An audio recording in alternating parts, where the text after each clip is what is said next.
O aspirador de pó funciona com um motor elétrico de sucção. Esse aparelho está ligado a uma rede elétrica de 120 volts e, em funcionamento normal, é percorrido por uma corrente de 4 amperes, em funcionamento normal. Sabendo que a força contra-eletromotriz do motor vale 72 volts, qual será a corrente que percorrerá o aspirador se o motor do dispositivo tiver sido bloqueado por algum detrito sugado pelo sistema de aspiração? E as opções: 2 amperes, 5 amperes, 8 amperes, 10 amperes e 12 amperes. A primeira coisa que precisa tomar cuidado nessa questão é porque muita gente, quando vê escrito motor elétrico, sei lá por quê, pensa em motor como sendo um gerador. Mas veja bem, é um aspirador de pó que tem um motor. Ele não é um gerador, ele recebe energia para poder funcionar. Então, antes de mais nada, um motor é um receptor. Uma coisa que podia ajudar na hora da prova, mesmo que você pensasse que era um receptor, era o fato do autor ter escrito a força contra-eletromotriz do motor. Então, falando em contra-eletromotriz, dava uma ideia de entender que isso era um receptor. Quando a gente fala em um gerador, fala-se em força eletromotriz. Aquela letrinha que parece um E, mas que na realidade é um epsilon. Bom, pensando então no motor como receptor elétrico, nós teríamos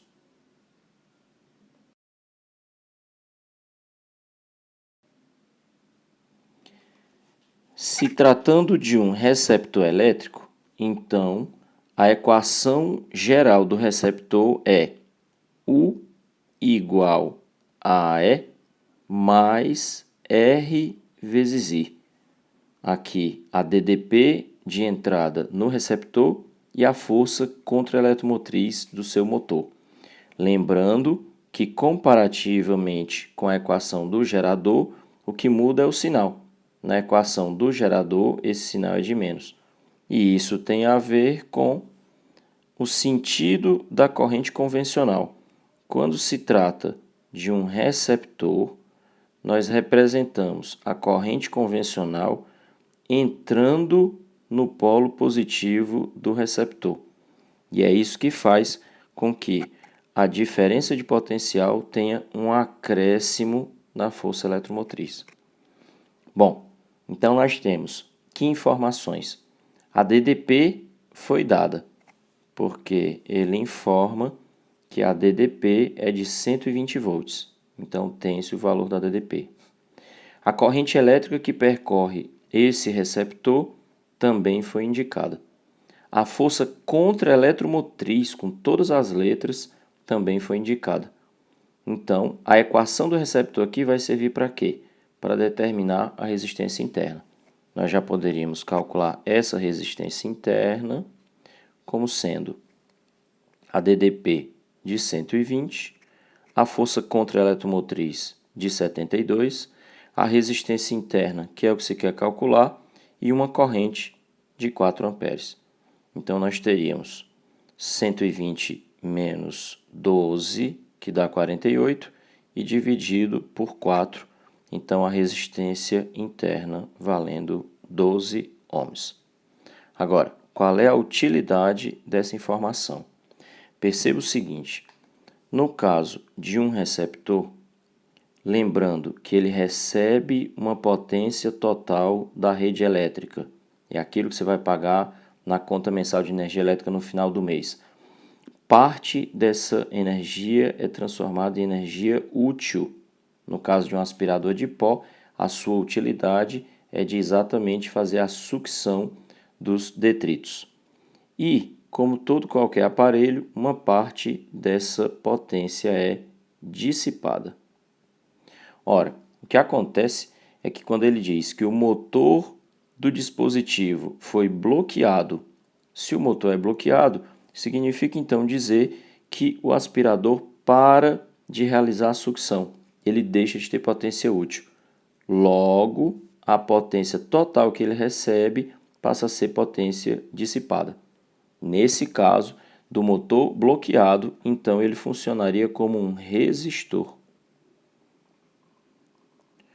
Ora, sendo como um resistor, então nós teríamos DDP atuando direto sobre a resistência interna, provocando a passagem de corrente, que certamente será uma corrente bem mais alta do que aqueles 4 amperes de funcionamento normal.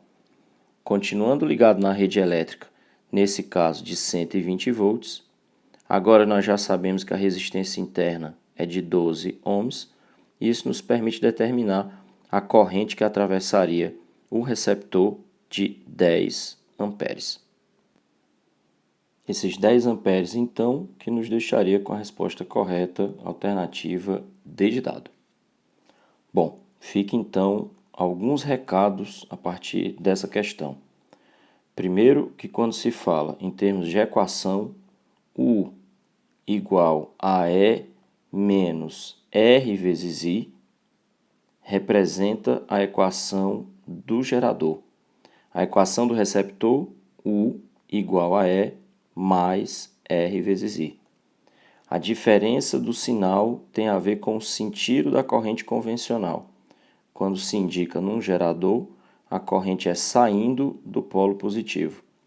Quando se indica essa corrente convencional num receptor, a corrente é entrando no polo positivo.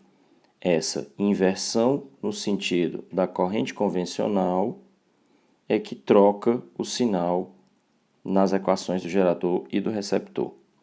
Outra coisa importante, na hora em que eu escrevi potência total igual a potência útil mais a potência dissipada, tu consegue perceber que aqui é uma maneira de representar a própria equação do receptor. Se você multiplica toda a equação por I, nós vamos obter exatamente o cálculo da potência total, o cálculo da potência útil e o cálculo da potência dissipada. Por isso que quando ele fala que o motor foi obstruído, bloqueado por um detrito, então isso significa que a potência útil não foi realizada. Então, nós temos exatamente a expressão U igual a R vezes I. Por isso que eu fiz a afirmação de que o receptor funcionava, então, como um resistor simplesmente. É isso.